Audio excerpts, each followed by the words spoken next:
Hey everybody, this is Ben Hostetler.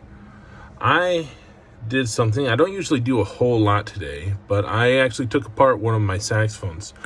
I bought this saxophone for $50 about maybe 2-3 years ago. I played it for a little while and it never played right because it had a lot of leaks. And what I'm about to show you is going to explain why it had a lot of leaks. It's a Yamaha Yaz, I think 23, but let me double check. Of course, it probably doesn't even say on here. There we go. Yaz 23. It's a different spot than my Mark 6. Well, this saxophone, what I'm about to show you, is beat up. And it's not uncommon for these to be beat up. But this has taken quite a bit of damage to the point where I don't think I can fix it without a lot of money put into it. And then number two, I don't think I have the skills to be able to fix it.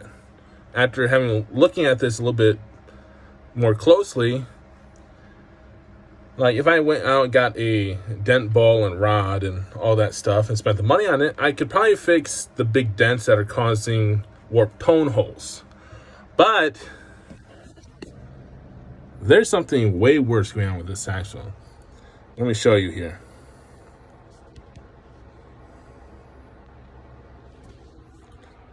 This saxophone, as you can see, if you just look at it from a distance, it doesn't look like you go, oh man, that thing is just destroyed.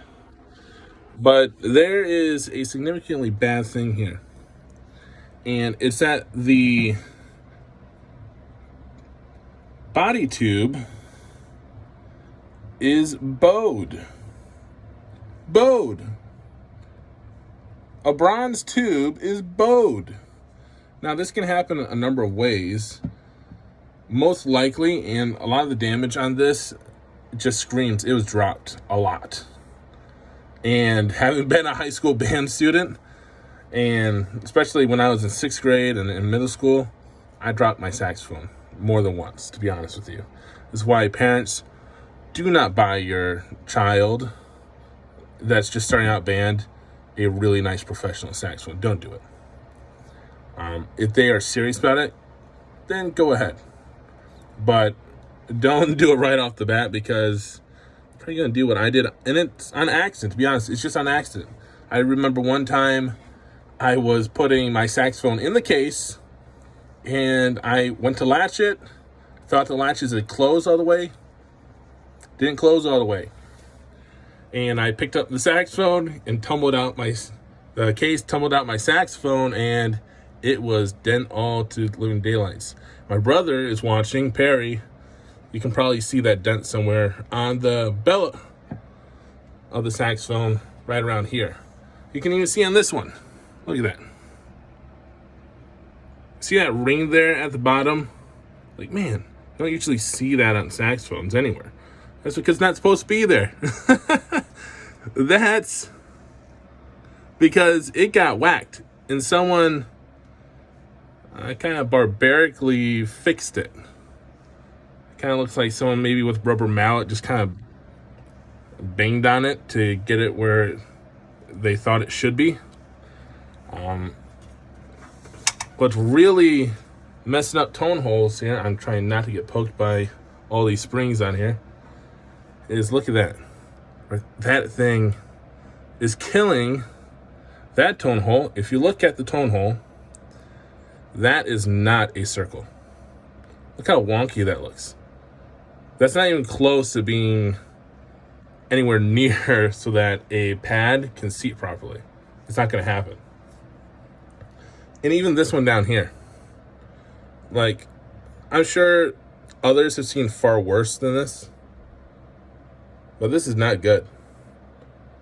Like, no wonder. It sucked. When I was playing it, it sucked. This thing was just a pain to play. There was no fun. There was no joy in playing it.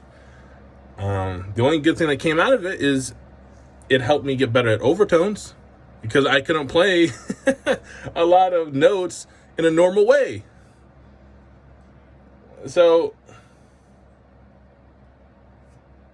parents, don't go buy your kids a really nice Selmer Mark 6 as their first horn, or a brand new professional horn, or even a Yamaha 6.2. Don't do it. Go out, check it. I bought this for $50. $50 isn't too bad.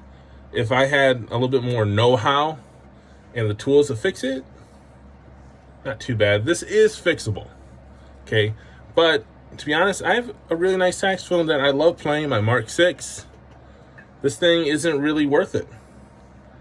It's not really worth the time and effort to play it. I really just wanted to take it apart once I started taking it apart to see the extent of the damage and just the gunk throughout this thing, because it's obviously never been cleaned whatsoever.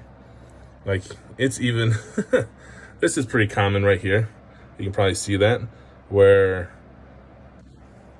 one of these feet have come unsoldered or broken off. That's pretty uncommon. Perry, I'm sorry, but the one that I used for a long time that's yours, one is unsoldered or broken off on that one too. Sorry. But who knows? Maybe one of your sons will play it. But look at that. There's dents all over this thing. And I don't know if you're going to be able to see it. And just like that, a spring broke. I barely touched a spring. See? Spring broke. See, this thing is garbage. It's brittle. It's garbage. I probably will just have to throw it away, to be honest.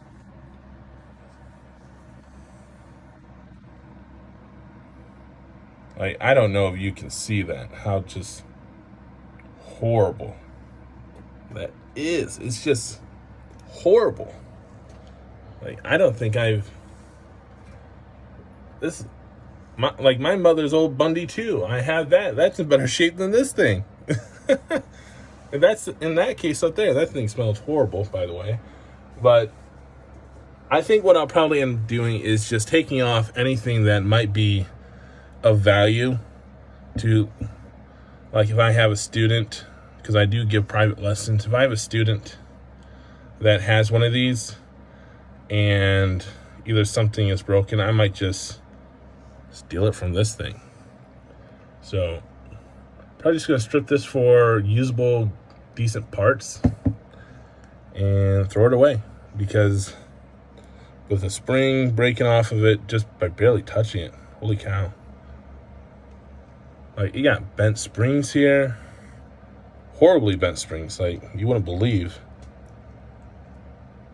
So yeah, long story short, if you are looking for a saxophone, play before you buy. I did play this before I bought it, and $50, it's like whoopie-doo. But if you are seriously looking for a good saxophone, play before you buy. If you don't know how to play, do a pad test, check the pads. I'm not a smoker. Never smoked a day in my life. Just go down to your gas station and get some cigarette paper, really, really thin, and check leaks. If it's leaking, like really bad, don't get it. Just save yourself the hassle and the money. Don't get it. So this is Ben Hostetler. I give private lessons. I play the saxophone professionally and for fun and for worship. And I hope you have a great day. God bless.